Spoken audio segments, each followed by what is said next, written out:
며칠 전 아내와 도림천 산책로를 따라 걸었습니다. 아마 다녀오신 분들 다 보셨겠습니다마는 곳곳에 금연 스티커가 붙어 있습니다. 담배 피우지 말라는 것이죠. 공공 장소에서 말이죠. 그런데 그날은 그 스티커가 붙어 있는 곳에서 담배를 피우는 분들이 여럿 있었습니다. 적발되면 과태료가 10만 원이죠. 거기 다 써놨습니다. 그리고 또 흡연이 건강에 좋지 않다는 것은 전문적인 의학 지식이 없는 사람이라도 누구나 다 알고 있습니다. 담배 피우면 폐에 좋지 않고 여러 가지 모양으로 몸에 무리가 간다는 것 다 알고 있습니다. 담배 피우는 그분들도 분명히 알고 있을 것입니다. 그래도 담배를 피웁니다.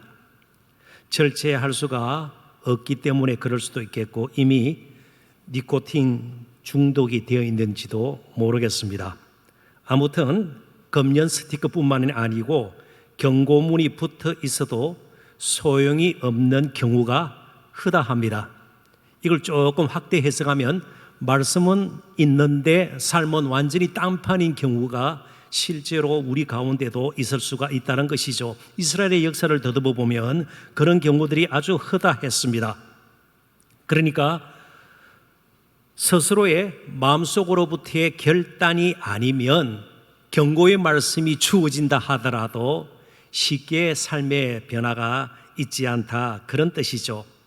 특별히 오늘 본문 안식년에 관한 규례의 이 말씀은요, 쉽게 받아들이기도 어려운 그런 말씀입니다. 자, 우선 본문 출애굽기 23장 10절 11절을 다시 한번 보도록 하십시다. 너는 6해 동안은 너의 땅에 파종하여 그 소산을 거두고 7째 해에는 갈지 말고 묵혀두어서 내 백성의 가난한 자들이 먹게 하라. 그 남은 것은 덜 짐승이 먹으리라. 내 포도원과 감람원도 그리할지니라. 다른 종교나 문화에서는 찾아보기가 힘든 특이한 계명입니다. 쉬어라, 쉬게 하라. 이어지는 안식일 규례와 마찬가지로 사람도 쉬고 부리는 짐승도 쉬고 땅도 쉬게 하라는 거예요. 왜냐하면 보통 계명 그러면은 열심히 무엇을 해라, 이것은 꼭 지켜야 한다, 혹은 드려라, 이루어라, 이렇게 들려지는 말씀들이 익숙한데 쉬어라는 거예요. 가만히 땅을 묵혀 두라는 겁니다. 이게 얼마나 사실은 받아들이기가 힘들겠어요. 땅을 놀린다는 것이 쉬운 일이 사실은 아니죠. 이 안식계명은 그러므로 여간한 마음으로부터의 움직임, 그러니까 땅을 묵혀두려면 경작을 7년째 중단하려면 평소에 마음의 경작이 계속 이어져야 되는 거예요. 마음을 계속 갈고 마음이 묵은 땅이 되지 않도록, 마음이 구어지지 않도록 마음의 경작이 먼저 필요하다는 겁니다. 그래야만 같은 일이 일어나도 동일한 계명이 주어져도 순종을 하고 바르게 판단을 하고 바르게 해석을 하고 그게 맞는 바른 반응이 일어날 수 있다는 것이죠. 평소에 마음을 갈고 있지 않으면, 마음의 경작이 없으면 7년째 되는 해에 땅을 묵혀두어라, 도저히 와닿지가 않는 겁니다. 그 아까운 땅을 어떻게 놀리냐 말이죠. 조금이라도 더 경작해서, 포도원도 마찬가지고 감람 나무도 마찬가지입니다. 조금 더 열심으로 재배하면 열매 하나라도 더 맺을 수 있을 텐데 말이죠. 그래서 오늘 이스라엘 백성들에게 필요했던 것은 이 계명 자체가 참 소중하지만 먼저 그 계명 규례가 담고 있는 의미가 무엇인가를 아는 것, 이게 참 필요했습니다. 자, 레위기 25장 1절부터 7절까지를 읽어보도록 하겠습니다. 여호와께서 시내산에서 모세에게 말씀하여 이르시되 이스라엘 자손에게 말하여 이르라. 너희는 내가 너희에게 주는 땅에 들어간 후에 그 땅으로 여호와 앞에 안식하게 하라. 주목할 부분입니다. 여호와 앞에 안식하게 하라. 너는 6년 동안 그 밭에 파종하며 6년 동안 그 포도원을 가꾸어 그 소출을 거둘 것이나 7째 해에는 그 땅이 쉬어 안식하게 할지니 여호와께 대한 안식이라. 비슷한 내용이 반복이 되었습니다. 너는 그 밭에 파종하거나 포도원을 가꾸지 말며 내가 거둔 후에 자라난 것을 거두지 말고 가꾸지 아니한 포도나무가 맺은 열매를 거두지 말라. 이는 땅의 안식년임이니라. 안식년의 소출은 너희가 먹을 것이니 너와 내 남종과 내 여종과 내 품꾼과 너와 함께 거류하는 자들과 내 가축과 내 땅에 있는 들 짐승들이 다 그 소출로 먹을 것을 삼을 지니라. 안식년을 지키는 것, 7년째 땅을 묵혀두는 것은 단순히 그 땅이 지력을 회복하도록, 그렇습니다. 너무 계속 경작을 하게 되면 땅이 힘을 잃게 되죠. 그것으로 끝나는 것이 아니에요. 물론 1차적으로는 그렇습니다만은 오늘 레위기 25장에 인용했던 말씀을 보면 그것이 여호와 앞에 안식인 것을 보게 됩니다. 그러니까 안식년을 지키는 것은 하나님을 향한 일종의 예배 행위예요. 7년째 땅을 묵히는 것 자체가 하나님을 향한 경배예요. 무엇인가 열심히 해서 우리가 하나님께 영광을 돌릴 수도 있지만 때로 땅을 묵히는 것 같은 욕심을 꺾어야 하는, 자기의 뜻을 꺾어야 하는 나의 계획이 있지만 하나님의 계획 앞에 그냥 겸손히 무릎을 꿇는 이것도 일종의 하나님을 향한 경배예요. 하나님을 향한 예배예요. 그게 안식년이 가지고 있는 깊은 의미인 것이죠. 우리는 무엇인가 많이 하면, 잘하면 하나님께서 기뻐하시고 영광을 거두실 것이다. 아니요. 너무나도 세상적으로 맞지 않는 땅을 그냥 묵혀두어라. 1년 전체를 땅을 쉬게 하라. 여기에 순종하는 것도 하나님을 향한 경배예요. 너무나도 아름다운 그런 예배 행위라는 것을 우리는 기억해야 합니다. 그런 의미에서 이스라엘 백성들에게 땅의 경작도 거룩해야 합니다. 땅의 경작도 거룩해야 되는 것이에요. 예배 때만 성소에서 제사를 드리고 또 찬양을 하고 기도하는 것만 거룩한 것이 아니라 땅을 묵히는, 땅을 경작함에 있어서 6년 열심히 경작하고 일하고 7년째 땅을 쉬게 하는 것도 거룩해야 된다, 그런 뜻입니다. 그래서 오늘 이 부분에 대해서 좀 더 우리가 오늘을 사는 우리들의 삶에 연결시키기 위해서 작은 주제를 몇 가지 다루게 될 텐데 좀 마음속 깊이 새길 수 있도록 제가 명령문 형식으로 주제를 잡았습니다. 첫째는 감사하라. 감사함이 넘쳐나야 7년째 땅을 쉬게 할 수 있습니다. 그러니까 땅을 주신 분도 하나님이시고요, 포도원을 주신 분도 하나님이시고요, 감람원을 주신 분도 하나님이시고요, 경작할 수 있는 힘을 주신 분도 하나님이시고요, 경작하는 동안 비를 내리시는 분도 하나님이시고요, 이슬을 내리시는 분도 하나님이시고요. 이 모든 것이 하나님의 은혜로구나. 그래야만 7년째 땅을 묵힐 수가 있는 것입니다. 본문 10절 11절을 다시 보도록 하겠습니다. 너는 여세 동안은 너의 땅에 파종하여 그 소산을 거두고 7째 해에는 갈지 말고 묵혀두어서 내 백성의 가난한 자들이 먹게 하라. 그 남은 것을 덜 짐승이 먹으리라. 내 포도원과 갈라몬도 그리할지니라. 이스라엘 백성들은 땅을 그들의 지파대로 기업으로 주신 하나님께 먼저 감사해야 했습니다. 포도원과 감람원을 주신 것에 대해서도 말입니다. 그러니까 땅의 진정한 소유주가 누구인가를 분명히 알 때에, 그래서 나는 이 땅을 맡은, 이 포도원을, 감람원을 맡은 청지기구나, 그런 인식이 있을 때 감사하게 되죠. 얼마만큼 주셨든 감사하게 되는 것입니다. 그래서 우리가 생활 가운데 지금 어떤 일에 종사를 하든, 지금 어떤 형편에 처해 있든지, 그래도 아직 나에게 호흡을 연장시켜 주셔서 그래도 이 일을 할 수 있도록, 이렇게 살 수 있도록 날마다 은혜로 함께 하시는 하나님께 먼저 감사할 수 있어야 합니다. 풍성한 수확 이전에 풍성한 재배로 말미암아 소산물을 많이 가지기 이전에 풍성한 감사가 있어야 7년째 이 안식년의 규례를 따라 땅을 묵힐 수가 있는 것입니다.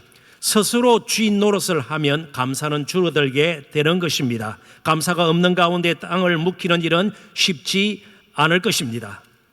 정말 감사하는 마음이 있고 주인의 뜻에 맞게 땅을 관리해야 되겠다, 그런 마음이 앞서야 안식년 규례를 제대로 지킬 수가 있는 것이죠. 다만 6년 동안 성실하게 일해야 할 것입니다.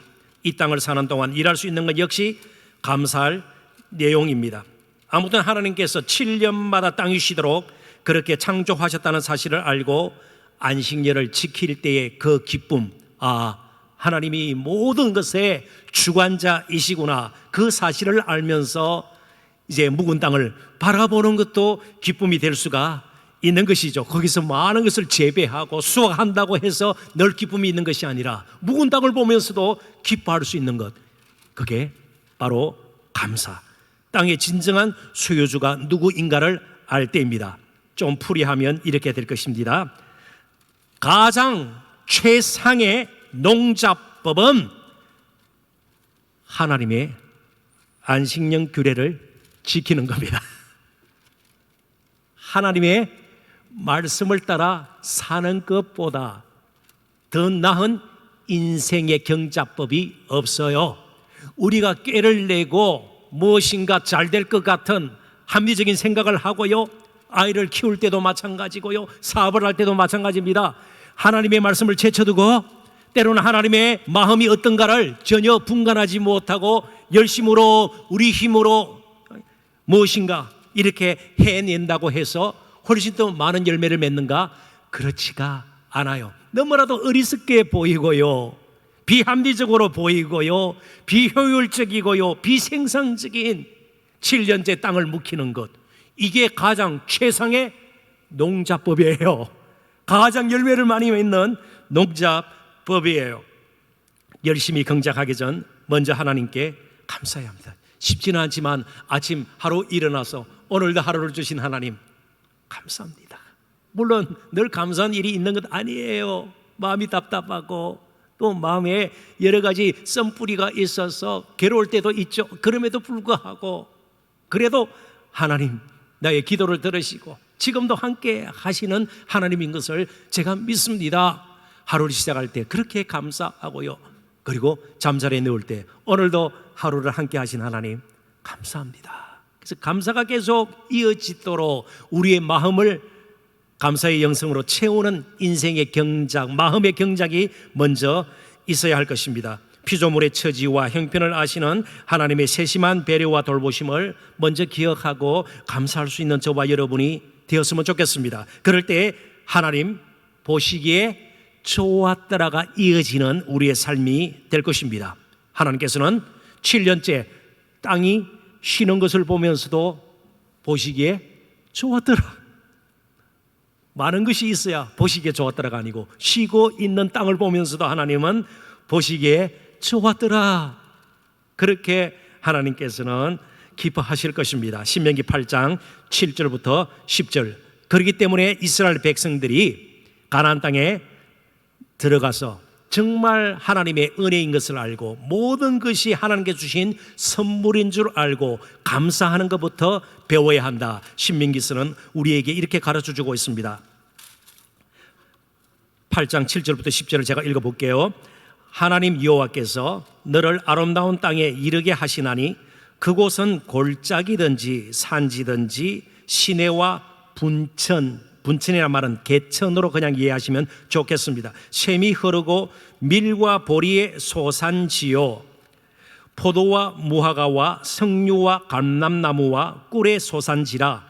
내가 먹을 것에 모자람이 없고 내게 아무 부족함이 없는 땅이며 그 땅의 돌은 철이요 산에서는 동을 캘 것이라.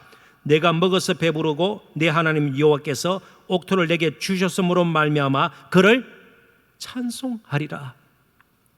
그들에게 정말 계속 이어져야 할 것이 찬송이에요. 하나님의 은혜에 감사하면서 찬송하는 것입니다. 하나님의 은혜를 늘 기억하고 감사하는 일은 어떤 일이 있어도 중단되어서는 안 된다는 것이죠. 신명기 8장 17절 18절을 보면서 좀 더 이 부분에 대해서 우리가 생각을 했으면 좋겠습니다.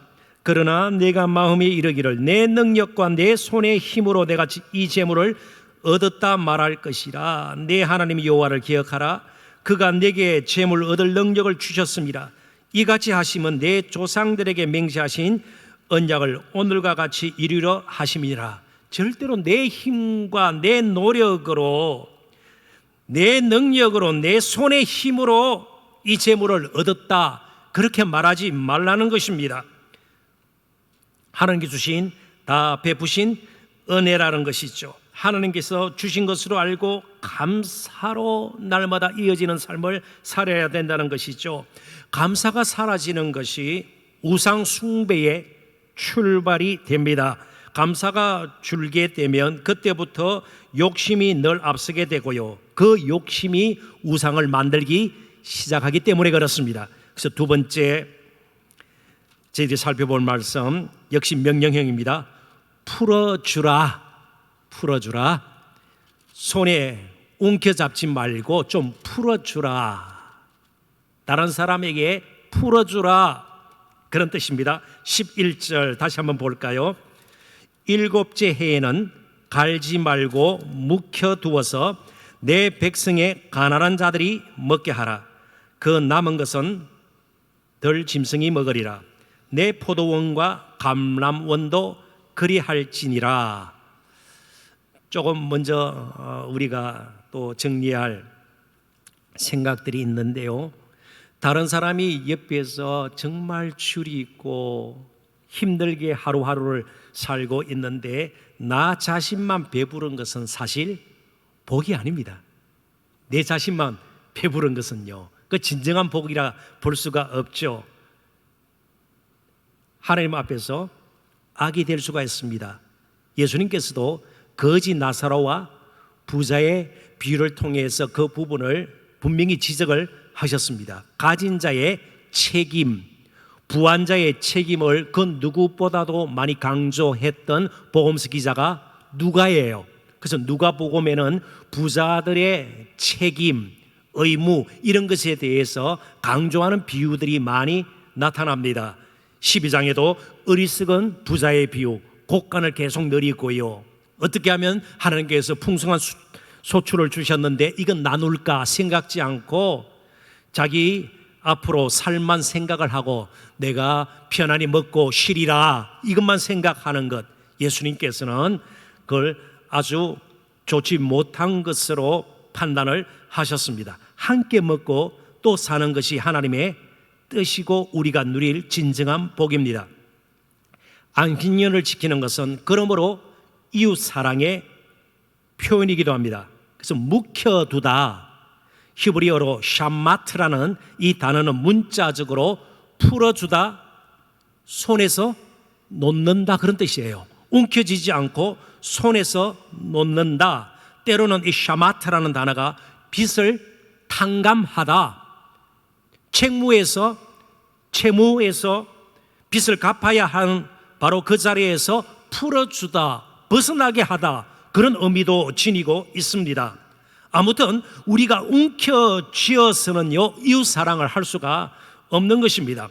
땅이 처음부터 자신의 소유인 것처럼 욕심을 부르면서 움켜쥐는 것, 그래서 자신의 유익과 행복만을 위해서 사용하지 말라고 오늘 안식년을 통해서 주님은 오늘 우리에게도 말씀합니다. 물론 저는 사유재산 제도를 부정하지 않습니다.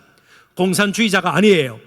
사유재산 제도를 인정합니다. 그렇지만 근본적으로 이 모든 것이 하나님께로부터 왔다는 사실만큼은 잊지 말자는 것입니다.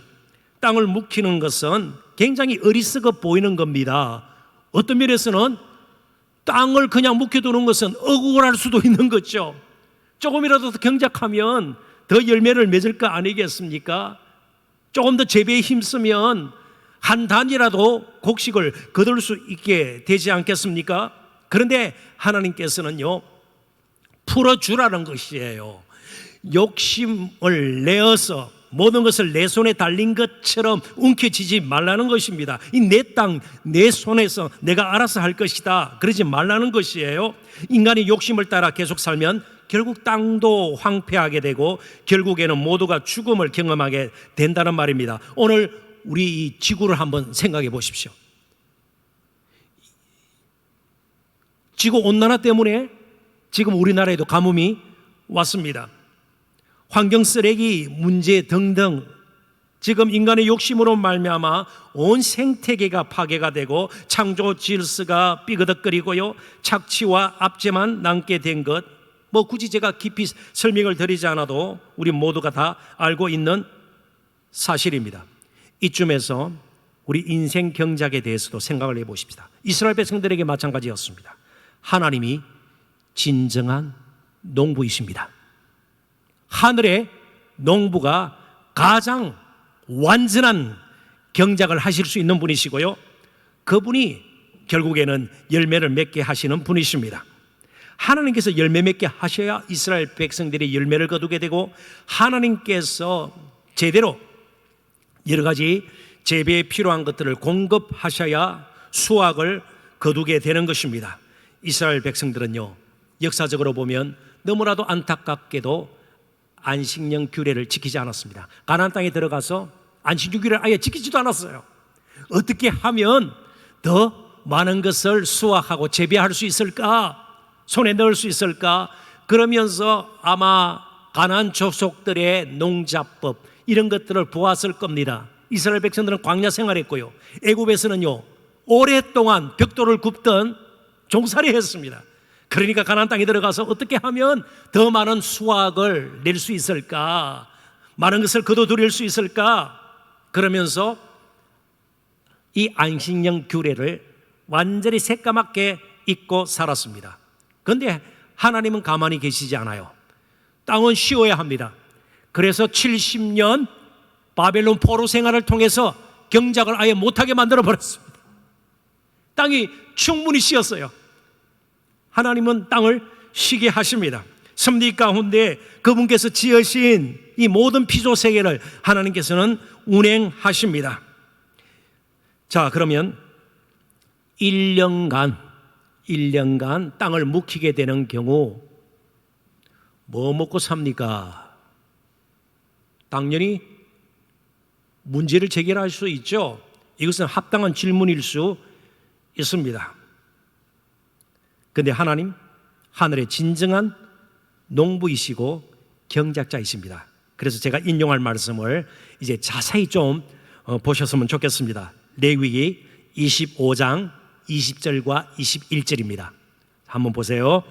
만일 너희가 말하기를 우리가 만일 7째 해에 심지도 못하고 소출을 거두지도 못하면 우리가 무엇을 먹으리요 하겠으나, 벌써 무슨 질문이 나올 것인지 하나님은 알고 계셨습니다.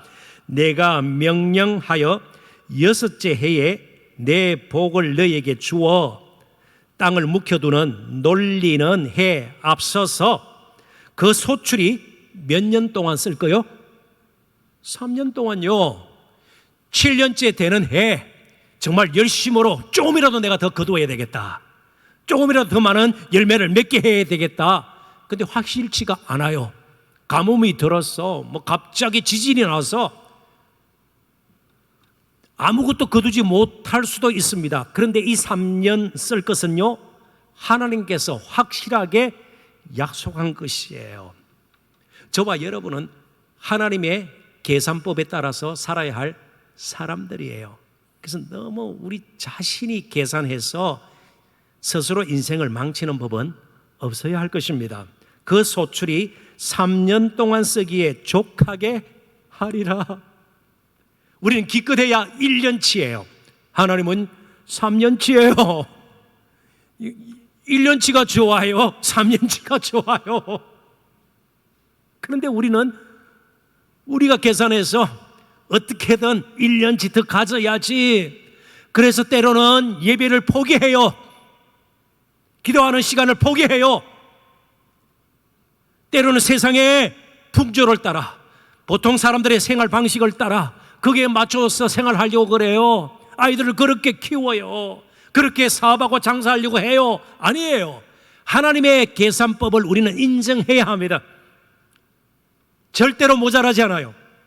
하나님의 계산기는요 틀리지 않아요. 우리의 계산기가 템프라예요. 옛날 템프라 시계처럼 말이죠. 하나님의 손에 모든 것이 근본적으로 경작이 되고요, 하나님이 가장 유능한 완전한 하늘의 농부이세요. 우리 인생 경작 하나님의 손에서 먼저 되어져야 할 것입니다.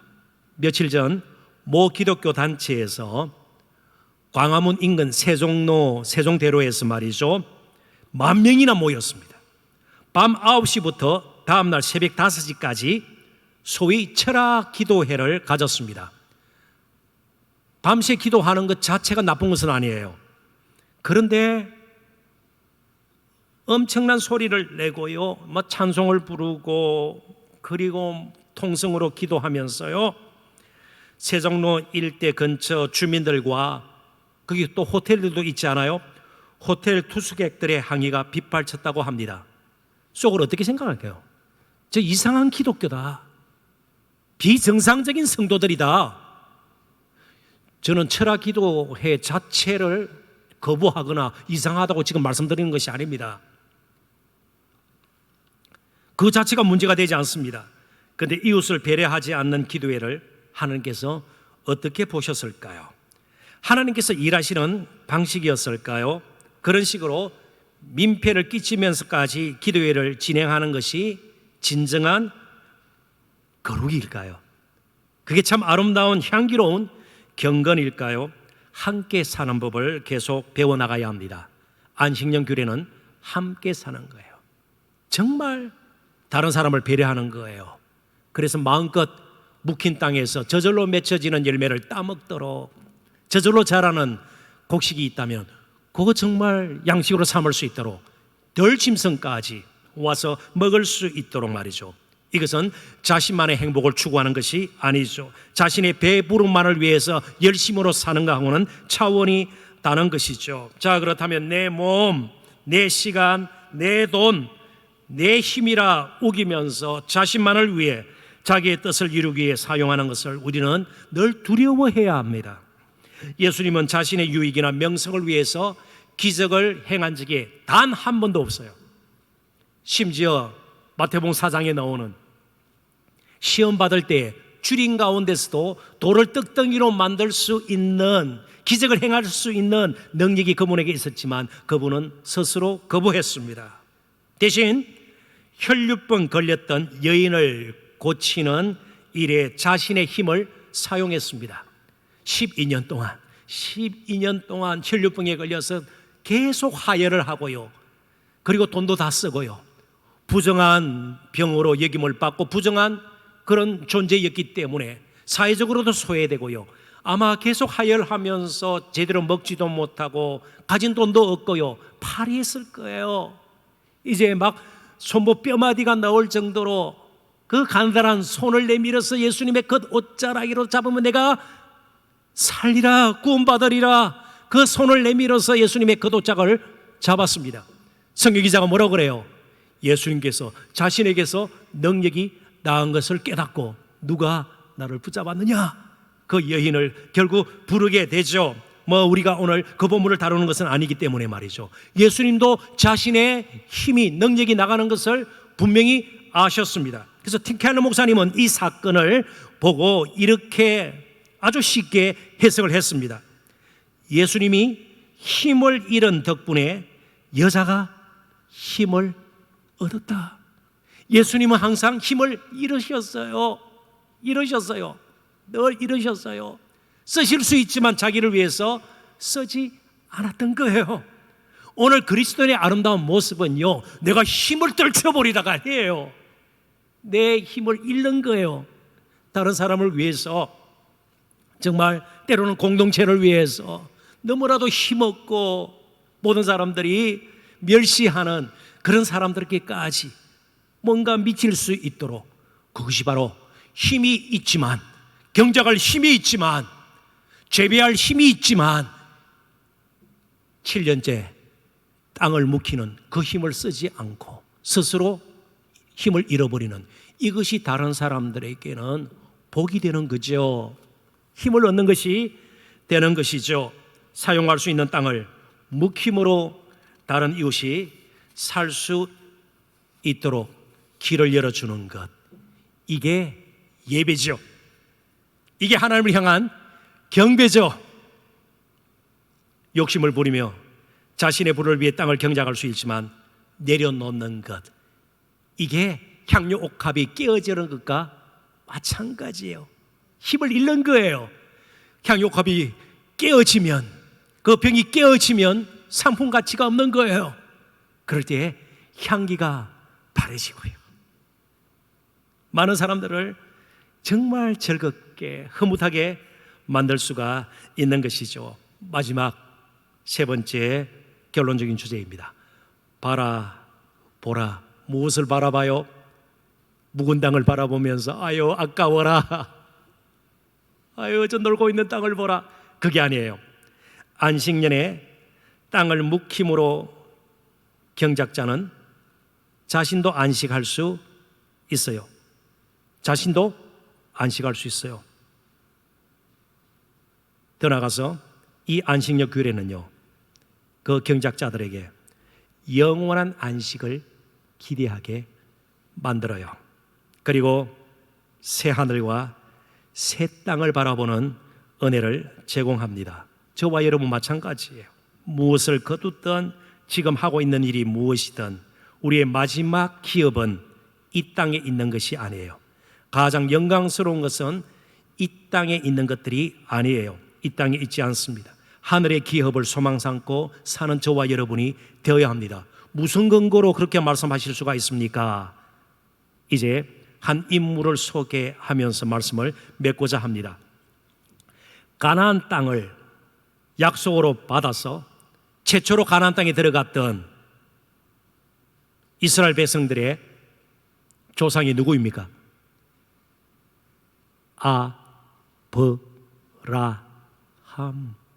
아브람이에요.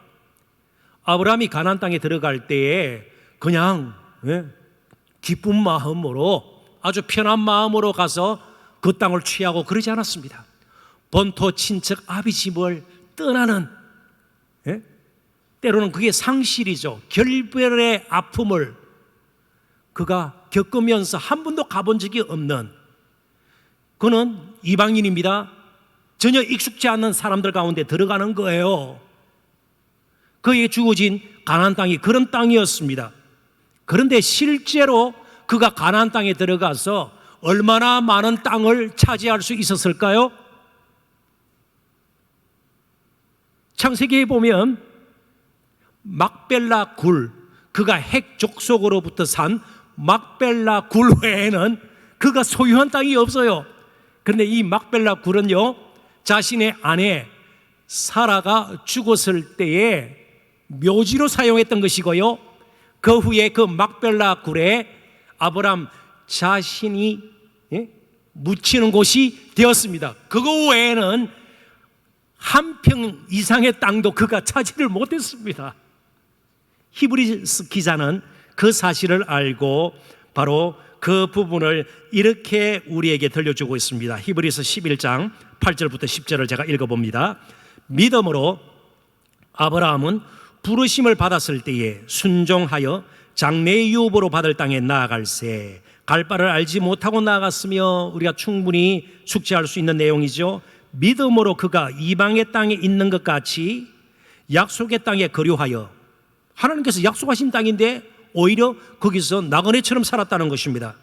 동일한 약속을 유업으로 함께 받은 이삭 및 야곱과 더불어 장막에 거하였으니 이는 그가 하나님이 계획하시고 지으실 터가 있는 성을 바랐습니다.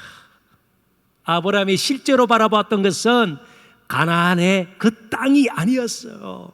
저 영원한 새하늘과 새 땅, 하늘의 유업이었습니다.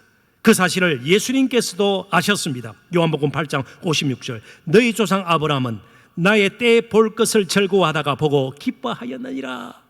이제 하늘의 기업을 예수 그리스도 안에서 자신도 상속할 것이라는 그 기쁨으로 그가 즐거워했습니다. 말씀을 맺습니다. 사랑하는 성도 여러분, 우리 얼마나 여기서 함께 있을지도 몰라요. 그렇죠? 그렇습니다. 언젠가 우리 하나님 부르시면 우리는 떠나가야 합니다. 있는 동안 나의 힘을 들여 다른 사람 힘을 얻게 하고요, 시간도 없는데 사랑하기도 부족한데 사랑하고 또 관용하고 다른 사람 세워주고 그렇게 살다가 가야 되지 않겠어요? 이 땅이 우리의 영원한 본향은 아니에요. 언젠가는 떠날 땅이에요. 있는 동안 우리가 정말 안식년 규례를 따라 거룩한 하나님의 백성들이 마땅히 살아야 했던 그런 경자법을 따라 우리 인생 경작을 하고 살아야 되지 않겠습니까? 성실하되 탐욕이 섞이지 않는 순수한 사랑과 섬김으로 이 나그네 인생 아름답게 사시다가 우리 다시 주님 앞에서 만날 수 있기를 주님의 이름으로 축원합니다. 기도하겠습니다. 하나님 아버지,